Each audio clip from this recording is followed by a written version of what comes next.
ଦଶାଦିତ୍ୟ ଜ୍ୟୋତି ପ୍ରକାଶୁଛି ଉଆସମାସ୍ୟା ରାତ୍ରରେ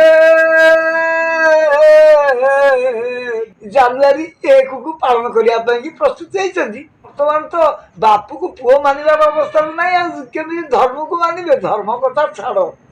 କଳିଯୁଗରେ ଧର୍ମଟାକୁ ସମସ୍ତେ ମାନୁନାହାନ୍ତି। କାହିଁ ଯେତେବେଳେ ଯୁଗ ସୃଷ୍ଟି ହେଇଥିଲା ପ୍ରଥମ ଯୁଗ, ସେତେବେଳେ ମାନବର ଉଚ୍ଚତା ଥିଲା 21। ଜୟ ଜଗନ୍ନାଥ, ଜୟ ଓଡ଼ିଶା। ମୁଁ ହେଉଛି ମକୁନ୍ଦ କୁମାର। ଆପଣମାନେ ଦେଖୁଛନ୍ତି ଆପଣଙ୍କର ପ୍ରିୟ blog channel Mukunda Odia blog. ଆଜି ମୁଁ ଏଠି ପହଞ୍ଚିଛି ଆମର ଏଠି ନିର୍ବାଣ ଖୋଲ ମନ୍ଦିରରେ। ବାବା ବସିଛନ୍ତି ଖୁବ୍ ସୁନ୍ଦର ଭାବରେ। ଚାଲନ୍ତୁ ବାବାଙ୍କ ସାଙ୍ଗରେ କିଛି କଥାବାର୍ତ୍ତା ହେବା ସୁନ୍ଦର ଭାବରେ। ଆଉ ଆଜିର ଭିଡ଼ିଓରେ ବାବାଙ୍କୁ ସ୍ୱାଗତ କରିବା। ଜୟ ଜଗନ୍ନାଥ, ଜୟ ଓଡ଼ିଶା। ଆପଣମାନେ ଜାଣିଛନ୍ତି ମୁଁ ବେଶୀ ଲେଟ୍ କରେନି ଏବଂ ମୋର ଭିଡ଼ିଓଟିକୁ ଶୀଘ୍ର ଆରମ୍ଭ କରେ। Let's start. ଆଚ୍ଛା ବାବା, ଆସନ୍ତାକାଲି ଆମର ଆସିଯାଉଛି 2024 ମସିହା ନୂତନ ବର୍ଷ। ୟା ପାଇଁ ସବୁ ଆମର ଓଡ଼ିଶାବାସୀ ସମସ୍ତେ ପ୍ରିପେୟାର ହେଇଗଲେଣି। ନାଚ ଗୀତ ଆମର ଧୁମଧାମ କରିବା ପାଇଁ, ଭୋଜି ଭାତ ଧୁମଧାମ କରିବା ପାଇଁ, ଆଉ ପଇସା ପତ୍ର ସବୁ ଖର୍ଚ୍ଚ କରି ସବୁ ଏମିତି ପାଳନ କରିବା ପାଇଁ। କ'ଣ ୟା ବିଷୟରେ ଟିକେ ଆମକୁ ଭଲ କେତେ ମନ୍ଦ କେତେ ଟିକେ ସୂଚନା ଆମକୁ ଟିକେ କୁହନ୍ତୁ ଦୟାକରି। ଆରେ ବାପା, ଆମେ ହେଲେ ହିନ୍ଦୁ। ଆଚ୍ଛା ଏବଂ ଓଡ଼ିଆ। ଆଚ୍ଛା ଆମେ ଶାଶ୍ୱତ ହିନ୍ଦୁ ସନାତନ। ଆଚ୍ଛା ଆମର ସ୍ୱତନ୍ତ୍ର ହିନ୍ଦୁ ଧର୍ମ ଆମର ହେଲା କ'ଣ ନା କର୍ଣ୍ଣଧାର। ଆଚ୍ଛା ସେଇ ହିନ୍ଦୁ ଧର୍ମର ନୂଆ ବର୍ଷ ପାଳନ। କିନ୍ତୁ ଇଏ ଆମ ହିନ୍ଦୁ ଧର୍ମ ପାଇଁ ନୂଆ ବର୍ଷ ନୁହଁ। ଏଇ ଯୋଉ ଜାନୁଆରୀ 1ଟା ଆମ ହିନ୍ଦୁ ଧର୍ମ ପାଇଁ ନୂଆ ବର୍ଷ ନୁହଁ ବାପା। ଆଚ୍ଛା ଆଚ୍ଛା ଏଇ ହିନ୍ଦୁ ଧର୍ମର ନୂଆ ବର୍ଷ ହେଉଛି ଆଚ୍ଛା ଆମର ବୈଶାଖ ମାସ ପଣା ସଂକ୍ରାନ୍ତି ଦିନ ଆମର ବର୍ଷର ପ୍ରଥମ ଦିନ, ଏବଂ ସିଏ ହେଉଛି ପ୍ରଥମ ମାସର ପ୍ରଥମ ଦିନ। ସେଇ ଦିନଟାକୁ ଆମେ ପାଳନ କରିବା ଉଚିତ। ସେଇଦିନ ଆମେ ପାଳନ କରି ଆସୁଛୁ ଏବଂ ଆମ ପିତୃପିତା ପାଳନ କରି ଆସିଥିଲେ, ଏବଂ ଆମର ବ୍ରାହ୍ମଣ ମାନେ ବି ତାକୁ ପାଳନ କରେଇକିରି ଆମମାନଙ୍କୁ ଶିକ୍ଷା ଦୀକ୍ଷା ଦେଇଥିଲେ। ଆଚ୍ଛା ଆଚ୍ଛା ବର୍ତ୍ତମାନ କେତେ ବର୍ଷ ହେଲାଣି ଦେଖାଯାଉଛି କିଛି ବାହାର ଦେଶର ବ୍ୟକ୍ତିମାନେ ଆସି ତାଙ୍କ ମଡ଼ା ମଉଜଟା ସେମାନେ କରୁଛନ୍ତି। ଆଚ୍ଛା ତେଣୁ ଆମ ହିନ୍ଦୁମାନେ ଆସ୍ତେ ଆସ୍ତେ ସେମାନଙ୍କ ସାଥିରେ ମିଶି ଆଚ୍ଛା ତାଙ୍କ ସାଥିରେ ସେ ବି ମଧ୍ୟ ସେଇ ଜାନୁଆରୀ 1କୁ ପାଳନ କରିବା ପାଇଁ କି ପ୍ରସ୍ତୁତ ହେଇଛନ୍ତି। ଏଥିରେ ବୁଝିବାର କ'ଣ ଅଛି ବାପା? ତେଣୁ ବର୍ତ୍ତମାନ ତ ବାପୁକୁ ପୁଅ ମାନିବାର ଅବସ୍ଥାରେ ନାହିଁ, ଆଉ କେମିତି ଧର୍ମକୁ ମାନିବେ? ଧର୍ମ କଥା ଛାଡ଼। କଳିଯୁଗରେ ଧର୍ମଟାକୁ ସମସ୍ତେ ମାନୁନାହାନ୍ତି। କାହିଁ ଯେତେବେଳେ ଯୁଗ ସୃଷ୍ଟି ହେଇଥିଲା ପ୍ରଥମ ଯୁଗ, ସେତେବେଳେ ମାନବର ଉଚ୍ଚତା ଥିଲା 21 ହାତ। ଆଚ୍ଛା ତାପରେ କିଛି ଯୁଗର କିଛି ଅତିବାହିତ ହେଲା ପରେ ଅତିବାହିତ ହେଲା ପରେ ସେଇ ମାନବ ମାନେ ଆସିକିରି 14 ହାତରେ ପହଞ୍ଚିଗଲେ। 14 ହାତରେ କିଛି ଦିନ ଭୋଗ ହେଇସାରିବା ପରେ ସେଇ ମାନବ ଆସିକି 7 ହାତରେ ପହଞ୍ଚିଗଲେ। 7 ହାତରୁ କିଛି ଦିନ ଭୋଗ ତ ହେଇସାରିଲା ପରେ ବର୍ତ୍ତମାନ ଆମେ 3 ହାତ ଅଧେରେ ଅଛେ ବାପା। ଧୀରେ ଧୀରେ କମିଗଲା। ତେଣୁ ଆମେ ସେଇ ପ୍ରକାରର ଜ୍ଞାନ ଗୁଡ଼ାକ ଆମର ବି ମଧ୍ୟ ବିଲୋପ ହେଇକା ଯାଉଛି। ତେଣୁ ବର୍ତ୍ତମାନ ଯିଏ ଯୋଉ ବାଟରେ ଚାହିଁଲା, ଆଗେ ବିବାହର ଗୋଟିଏ ବିବାହର କାହିଁ କରାଯାଏ? ବିବାହର ହୁଏ କ'ଣ ନା ନୂତନ ସଂସାର ବନ୍ଧନ କରିବା ପାଇଁ କି। ନୂତନ ସଂସାର ବନ୍ଧନ କରିବା ପାଇଁ ହେଲେ ବାପ ମା ଗୋଟେ ବ୍ରାହ୍ମଣକୁ ଡାକି, ଜ୍ୟୋତିଷୀକୁ ଡାକି ଗଣା ପୋଷା କରାଯାଉଥିଲା। ଏଇ ପୁଅକୁ ଏଇ ଝିଅର ବିବାହର ହେବା ପାଇଁ, ତାଙ୍କ ଦାମ୍ପତ୍ୟ ଜୀବନ ସୁଖମୟ ହେବା ପାଇଁ ଗଣା ପୋଷା କରି ଜାତକ ଦେଖି ତାକୁ ସ୍ଥିର କରାଯାଉଥିଲା। ଏବଂ କେଉଁ ଦିନ କେତେବେଳେ କେଉଁ ସମୟରେ ନିର୍ଘଣ୍ଟ କରାଯାଉଥିଲା। କ'ଣ ତାର ଅର୍ଥ ନା ସଂସାର ବନ୍ଧନ। ବର୍ତ୍ତମାନ ପୁରା ବିବାହର ପୂର୍ବରୁ ଏମାନେ ସବୁ ସଂସାର ବନ୍ଧନ କରିଦେଲେଣି। ତା ନାଁ ବି ବାହାଘର। କୋର୍ଟରେ ଯାଇକିରି ଯେତେବେଳେ ରେଜିଷ୍ଟ୍ରି ବିବାହ ହେଇଯାଉଛି, ନହେଲେ ସିଏ ତାକୁ ନେଇ ଚାଲି ଯାଉଛି, ଇଏ ତ ତାଙ୍କର ବାହାଘର ସେ କହିବେ ନା, ଆଉ କ'ଣ କହୁଛନ୍ତି? ତାଙ୍କର ପିଲା ଛୁଆ ହେଲେନି। ତେଣୁ ଏଇଭଳିଆ ବର୍ତ୍ତମାନ କଳିଯୁଗରେ ବାହାଘର ପୂର୍ବରୁ ବି ପିଲା ଛୁଆ ହେଇକିରି ପୁଣି ପଛରେ ଯୋଡ଼ା ଯୋଡ଼ି ହେଇକି ରହୁଛନ୍ତି। ତାହେଲେ ଆଉ ସେ ଦିନ ବାର ଗଣନା ଏଗୁଡ଼ାକ କ'ଣ ଅଛି? ନା ପିତୃପିତାଙ୍କର କଥା ବା ଜ୍ୟୋତିଷ ବ୍ରାହ୍ମଣ ବୈଷ୍ଣବ ସାଧୁ ସନ୍ନ୍ୟାସୀଙ୍କ ତେଣୁ କଥା କଣ ଆପଣଙ୍କ କଥା ଅନୁଯାୟୀ ଗୋଟିଏ ଭାଷାରେ କହିଲେ ଯେ ସଂସ୍କାର ମଣିଷ ଭୁଲି ଯାଇଛି। ସଂସ୍କାର ଯୋଉ ଶବ୍ଦଟା ତାର ଅର୍ଥ ଆଉ ମାନବ ଭିତରେ ନାହିଁ, ଆଉ କୋଉଠି ସବୁ ରହିଲା? କୁସଂସ୍କାରୀ ହେଇଗଲେ। ସବୁ କୁସଂସ୍କାରରେ ଆମେ ଚାଲିଲେ। ତେଣୁ ଏ ବହୁତ ବଡ଼ ଦୁଃଖର କଥା। ଆଉ ଆସନ୍ତା ଆମର ଯୋଉ 2024 ଆସୁଛି ଏଇ କଥାଟି ଆପଣ କହିଲେ। ଇଏ ବାପା ଦେଖ, ହୁଁ ଇଏ 2024 ଏତେ ସହଜ ଜିନିଷ ନୁହଁ। ହଁ, ଆଉ ଅଳ୍ପ ସମୟ ରହିଲା ଆଗକୁ। ଇଏ ଘଣ୍ଟିକା ପାଖରେ ଆସି ପହଞ୍ଚି ଯାଇଛି ଆଚ୍ଛା ଆଚ୍ଛା 2024।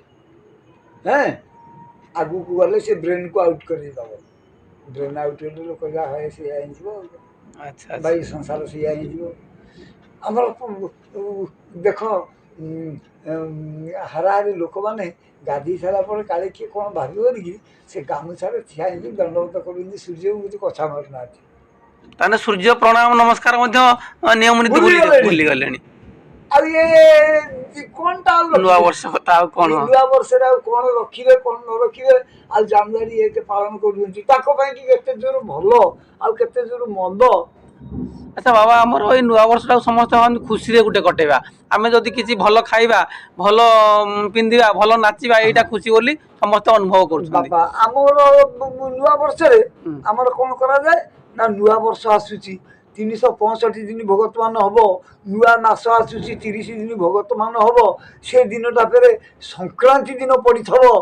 ତାକୁ ପ୍ରଭୁ ଆଗରୁ ଗଣନା କରି ପକେଇ ଦେଇଛି। ଓଡ଼ିଆଙ୍କ ପାଇଁ ପ୍ରଥମେ ଏଇଟା ସୁନ୍ଦର ଭାବରେ ସଂକ୍ରାନ୍ତି ବର୍ଷର ପ୍ରଥମ ଦିନ, ମାସର ପ୍ରଥମ ଦିନ। ଆଉ ସେଇ ସଂକ୍ରାନ୍ତି ଦିନ ଆମିଷ ନିଷେଧ। ସେମାନେ ଛତୁଆ କରିକିରି ଖାଇବେ, ଆଉ ଭଲ ପିଷ୍ଟକ, ଭଲ କ୍ଷୀରି, ପୁରୀ, ମିଷ୍ଟାନ୍ନ ଏଇସବୁ କରିକିରି ସେଦିନ ଖୋଳ କରତାଳ କୀର୍ତ୍ତନ ସଂକୀର୍ତ୍ତନ ନାମ ଭଜନ କରିକିରି ଦିନଟି ବିତାନ୍ତି। ସାତ୍ଵିକ ଉପରେ ଯିବା କଥା ସେ ଦିନଟା ସଂକ୍ରାନ୍ତି, ସେଦିନ ତ ଆଉ ନିହାତି। ଇଏ ତ ଦେଖୁଛନ୍ତି ସଂକ୍ରାନ୍ତିରେ କିଛି କରିପାରିବା କି ନାହିଁ, ବି କରିଦେଉଛନ୍ତି ପଧାଏ। ଆଉ କ'ଣ ଦେଖୁଛନ୍ତି ତ କାଲି ପୁରା ପଡ଼ିଯାଇଛି, ଆଉ ସଂକ୍ରାନ୍ତିକୁ ପୁରା ଆଚ୍ଛା, ଆସନ୍ତାକାଲି ତ ସୋମବାର ପଡୁଛି, ଆଜି ମଧ୍ୟ ରବିବାର, ତେଣୁ ଆଜି କିଛି ଲୋକ ମଧ୍ୟ ଶୁକ୍ରବାରକୁ ଭୁଲିଯିବା, ଆଜି କାଲିକି ଭୁଲିଯିବା, ଆଚ୍ଛା ଆଚ୍ଛା ପୁଣି ପରଦିନକୁ ଯିବା ହାଟ ମିଳିବା। ଆଚ୍ଛା ଏଇଭଳିଆ ସବୁ ରହୁଛି। ବାବା, ଯାହା ହଉ ଖୁବ ସୁନ୍ଦର ଭାବରେ ଆପଣ ତ କହିଲେ 2024 ମସିହା ଆମର ଆଗକୁ ଆସୁଛି। ଆମର ଦର୍ଶକମାନେ ମଧ୍ୟ ଏ ଭିଡ଼ିଓଟିକୁ ଦେଖୁଛନ୍ତି। ଯଦି ବାବାଙ୍କ କଥା ସେମାନଙ୍କ ମନକୁ ଛୁଇଁଥିବ, ଭଲ ଲାଗିଥିବ, ସେମାନେ ଗୋଟେ ଲାଇକ୍ କରିବେ ଏବଂ ବାପା ଆମ ଅନ୍ତଦାସ ଗୋଟିଏ ଭଜନ ଲେଖିଲେ। ଭଜନଟିଏ ଆପଣ ବୋଲିବେ। ଗୋଟିଏ ଭଜନ ଲେଖିଲେ। ଆଚ୍ଛା ସେ ଭଜନଟା ଏଭଳି ଯେ ଭଜନ, ଆଚ୍ଛା ଯେବେ ଦେଖିବୁ ବାୟା ଅମୁଆ ଦେଉଳ ନେତ୍ରରେ, ଯେବେ ଦେଖିବୁ ବାୟା ଅମୁଆ ଦେଉଳ ନେତ୍ରରେ, ଦ୍ୱାଦଶ ଆଦିତ୍ୟ ଜ୍ୟୋତି ପ୍ରକାଶୁଛି, ଦ୍ୱାଦଶ ଆଦିତ୍ୟ ଜ୍ୟୋତି ପ୍ରକାଶୁଛି, ଉଆସ ଅମାସ୍ୟା ରାତ୍ରରେ, ଦେଖ ଅମୁଆ ଦେଉଳ ନେତ୍ରରେ, ଚନ୍ଦ୍ର ଷୋଳ କଳା ସୂର୍ଯ୍ୟ ବାର ନୀଳା, ବୁଧ ଚାରି କଳା ନିଶାରେ, ତହୁଁ ଗଲେ ଚଳି বিষমর গলি, তহু গলে চলি বিষমর গলি, ভেট পাইবু সে পথরে, দেখ অমুয়া দেউଳ নেত্রে, চারি বেদ চারি পাবছ ହୋଇଛି, 32 ଅକ୍ଷର ତହିଁରେ ବସିଛି, ଚାରି ବେଦ ଚାରି ପାବଛ ହୋଇଛି, 32 ଅକ୍ଷର ତହିଁରେ ବସିଛି, ବେଦିକର ଠଣା ଯେବେ ବୁଝିଣା, ବେଦିକର ଠଣା ଯେବେ ବୁଝିଣା, ତହିଁ ନାହିଁ ମନ୍ତ୍ର ଯନ୍ତ୍ରରେ, ଦେଖ ଅମୁଆ ଦେଉଳ ନେତ୍ରରେ, ଚନ୍ଦନ ଅର୍ଗଳି ଉପରକୁ ଅନା, ଉଡ଼ୁଅଛି ପରା ଅବଧୂତ ବାନା ହେଉ ଖେଉ ଧରି କରେ ଦେତ ଧରି ଚିହ୍ନାଇ ଦିଅନ୍ତି କ୍ଷେତ୍ରରେ ଦେଖ ଅମୁଆ ଦେଉଳ ନେତ୍ରରେ ହରେ ରାମ କୃଷ୍ଣ ଜଗନ୍ନାଥ ଚାରି ଚାରି ଦ୍ୱାରେ ହୋଇ ଅଛନ୍ତି ପ୍ରହରୀ ହରେ ରାମ କୃଷ୍ଣ ଜଗନ୍ନାଥ ଚାରି ଚାରି ଦ୍ୱାରେ ହୋଇ ଅଛନ୍ତି ପ୍ରହରୀ ଅଜପା ଆଠରେ କବାଟ ଲଗାଇ ମୁଁ ଅଜପା ଆଠରେ କବାଟ ଲଗାଇ ମୁଁ ତ୍ରିବିଜ ଚାଳଇ ସିଧିରେ ଦେଖ ଅମୁଆ ଦେଉଳ ନେତ୍ରରେ ଶୂନ୍ୟ ଧାମ ପୂର୍ଣ୍ଣ କ୍ଷେତ୍ର ଧାମ କର ଅକ୍ଷର ନୁହଇ ଅଣାକ୍ଷର ସାର ଶୂନ୍ୟ ଧାମ ପୂର୍ଣ୍ଣ କ୍ଷେତ୍ର ଧାମ କର ଅକ୍ଷର ନୁହଇ ଅଣାକ୍ଷର ସାର ସେ ପାଦେ ଅନନ୍ତ ଦାସ ହେବ ଭୃତ୍ୟ ସେ ପାଦେ ଅନନ୍ତ ଦାସ ହେବ ଭୃତ୍ୟ ଭାବୁଛି ବରୁଦ ଗତରେ ଦେଖ ଅମୁଆ ଦେଉଳ ନେତ୍ରରେ ବୋଲନ୍ଦ କୁଆର ହରି ବୋଲ ବାବା ତ খুব সুন্দর ভাবে গোটে ভজন ମଧ୍ୟ ବୋଲିଲେ ଆଉ ଦର୍ଶକମାନେ ମଧ୍ୟ ଏଇ ଭଜନଟି ଶୁଣିଥିବେ ଏବଂ ଭିଡ଼ିଓଟି ଯଦି ଦର୍ଶକମାନଙ୍କୁ ଭଲ ଲାଗିଥିବ ଆଉ ଗୋଟେ ଲାଇକ୍ କରିବେ ଆଉ ନୂଆ ହେଇ ଯଦି ମୋ ଚ୍ୟାନେଲକୁ ଆସିଥିବେ ତାହେଲେ ଗୋଟେ ସବସ୍କ୍ରାଇବ୍ ମଧ୍ୟ କରିବେ ଆଉ ବାବାଙ୍କୁ ମଧ୍ୟ ହୃଦୟରୁ କୋଟି କୋଟି ପ୍ରଣାମ କରିବା ବାବା ନମସ୍କାର ओम नमो नारायण प्रभु तुम्हारी इच्छाएं पूर्ण हो प्रभु तुम्हारी इच्छाएं पूर्ण हो ନାରାୟଣ ନାରାୟଣ